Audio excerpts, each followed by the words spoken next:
My friends, last Sunday, if you recall, we have seen Jesus sending his disciples in twos to proclaim the gospel to others. And today, the disciples are returning back from their missionary journey.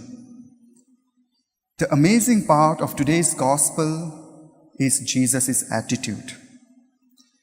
Jesus sees his disciples returning back from the mission, but he did not ask them a question, but he says, "Go to a lonely place and rest a while." Jesus does not ask, "Peter, tell me," "John, tell me, how was your missionary activity?" But rather he invites them to go a lonely place and rest a while.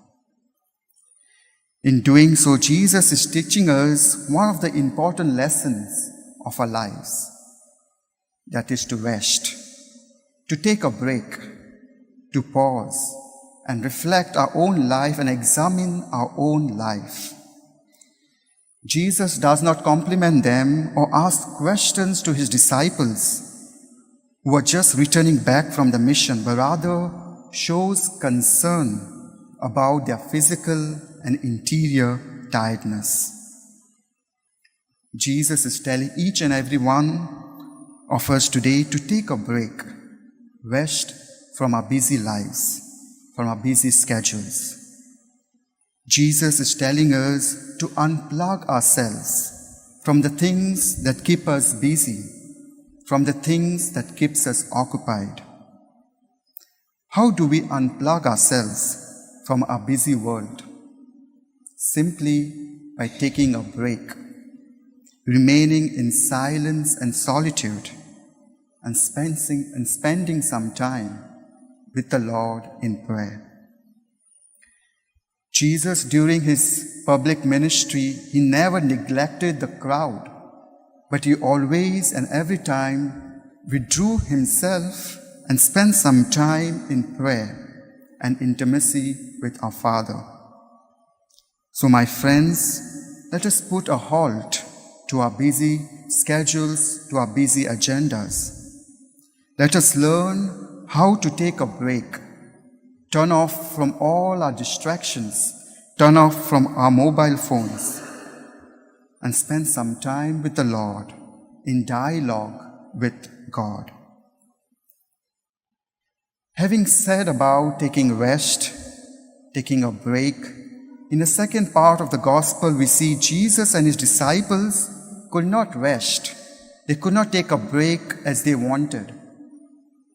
The people found them, they flocked to them from all the sides. At that point, Jesus was moved with compassion. This is the second important lesson the gospel teaching us today, to show compassion. How many times have we come across the word compassion in the gospel or in the Bible? Many times. Jesus always showed compassion to his people. Jesus always showed compassion to us. Compassion is born from contemplation. Compassion is born from contemplation. If you are compassionate, you will be able to be contemplative. If we take a good rest, keep ourselves in silence and solitude, and spend some time in prayer, we'll be able to show compassion to others. We'll be able to be compassionate people.